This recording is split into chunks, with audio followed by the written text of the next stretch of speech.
404 for the recommendation that I watch the 14-episode anime series Duel Parallel Trouble Adventure. In some ways, it might look familiar to you. This series from 1999 was created by Masaki Kajishima and produced by AIC, and if the animation and art style don't look familiar to you, they should, because these are the same people that created Tenchi Muyo. In fact, the lead character, Kazuki, looks nearly identical to Tenchi, except for the fact that he doesn't have Tenchi's stupid, ugly rat hair. It's even been confirmed by Kajishima that Duel Parallel Trouble Adventure and Tenchi Muyo take place within the same universe. Okay, well maybe universe is a little too broad, because the very point of Duel Parallel Trouble Adventure is traveling between alternate universes. So when I say the two series exist in the same universe, I suppose I mean the same creative universe and maybe not necessarily the same physical universe. I know how confusing that sounds, so I hope you understand what I mean by all of that. The story starts 22 years in the past when some construction workers find alien artifacts buried deep in the ground. The foreman orders the construction worker on the ground near the artifact to destroy it so they can keep working. Just get rid of it! Somewhere, anywhere off the site! Well, okay, it's gone. This is the exact moment where a parallel universe is created, based on the theory that a change in a single decision could give birth to another universe. In one universe, the construction worker named Yotsuga does as he's told and destroys it, and the world keeps on spinning. But in an alternate universe, he instead decides to pocket the artifact for himself, and this changes the fate of the entire world. Time jump 22 years, all within the first episode, and we meet our main character, the high school boy by the name of Kazuki. We meet him in the universe where the artifact was destroyed. Somehow, he's different from everyone else, because he's able to see shadows of events happening in the alternate universe. Mostly what he sees are giant robots doing battle with one another. He just doesn't know it's happening in an alternate universe yet. He can't tell anybody what he sees because they'll all think he's crazy, but he writes about it on the internet, where people at least think what he's talking about is interesting, even if they don't always think it's real. But there's one person at school who figures out the person on the internet writing about the robots is Kazuki. And that's Mitsuki, the most sought-after girl in school, and she actually believes in the things he writes about. She insists that Kazuki come and talk to her father about it, who happens to be Yotsuga, the guy who originally destroyed the artifact as a construction worker 22 years ago in this universe. In this time, he's become a scientist and is convinced that his theories about parallel universes are real and provable, and that Kazuki can help him prove his theories to be true, what with him being able to see pieces of the alternate universe. Before Kazuki knows it, he's strapped to a chair and is sent to the other universe. For the most part, the other universe looks identical, aside from the fact that people aren't where he thinks they should be, aren't doing the things he thinks they should be doing, and even his own parents don't seem to recognize him and mistake him for a burglar in his own home. Oh, right, and then there's the giant robots.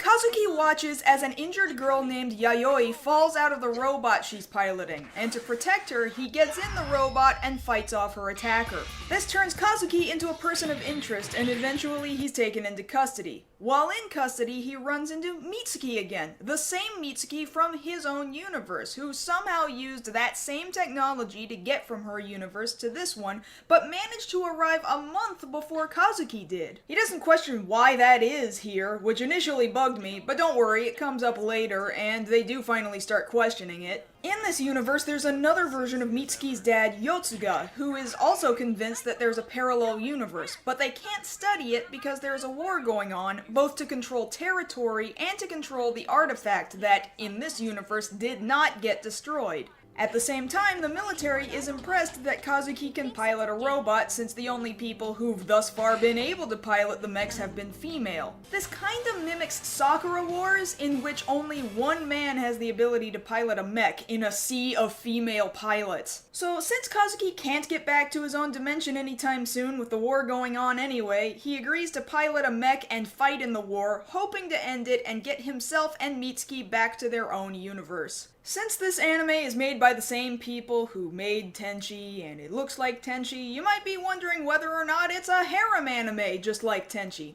And it is. Although I wouldn't say it's nearly as lewd and sexually suggestive as Tenchi has been known to be over the years. There's almost no fan service to be seen, and there's only minor scoffs between all the women who begin to fall for Kazuki over the course of the series. One trope that I really hate in harem titles is when the lead male character gets misunderstood over something, and rather than just hearing him out, the lead female character jumps to a conclusion and slaps him. Yeah, 'cause that's funny, right? I was shocked at how long it took for them to finally get one of those in. It's in there, but at least it only happens once. So there's the lead female, Mitsuki, who begins to fall for him, her double in the alternate universe, the female pilot Yayoi that he rescued the first time he saw the robot battles in the other universe, and an alien android-like girl named D, all of whom eventually end up living together in the same house. It's pretty tropey, but they could have been executed a lot worse. There were parts I really didn't want to spoil, but I feel like I just have to comment on them.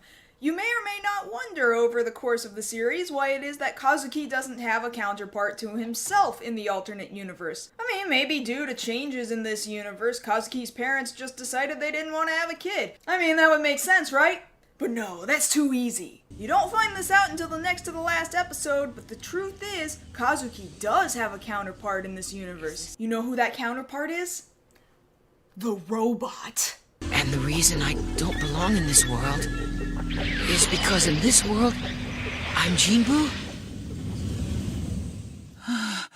My counterpart is Jinbu! Yep, it's true. The reason why he's the one guy who's able to pilot this robot so well is because his robot is his other self in this universe. Imagine trying to tell somebody, my other me is a robot. You'd think, that sentence makes no sense, and why did you just shout that at me anyway? I don't even know you. But it's true. Kazuki's other self is the robot. Why?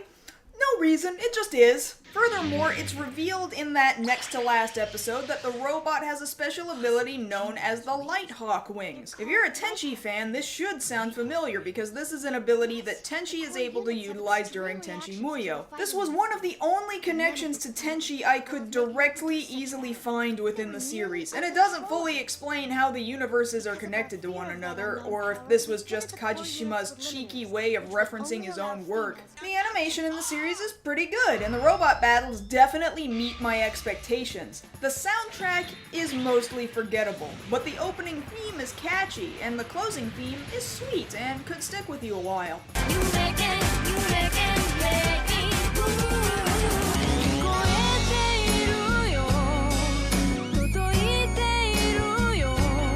Dual Parallel Trouble Adventure is by no means a bad series, but perhaps its biggest flaw is that it just sort of falls through the cracks and becomes easily forgotten. And I guess it got localized on DVD, but I never saw copies of it. I don't know if that's all simply fault through Pioneer and Genion's promotion of it, but in the end, the series is just sort of there. It has a lot of good ideas, but it just doesn't go all the way to being great. There could have been a lot more done with the idea of parallel universes that was just never touched. The grand problem between the two universes just ends up trying to make sure both of them don't disappear. But it could have explored so much more. While not an anime, I'm reminded of Chrono Cross, in which the morality of traveling between time and space and altering things in a perceived act of doing what's right has devastating effects on the worlds you change, even killing universes that never had the chance to be born into existence. I'm sure this kind of morality has been explored in other multiverse media too, but Dual Parallel Trouble Adventure never gets that chance. And maybe they were planning on it. Maybe this is just like Tenchi Muyo, in where it started as an OVA and then expanded on the idea with a TV show, or 2, or 3, or however many OVAs they want.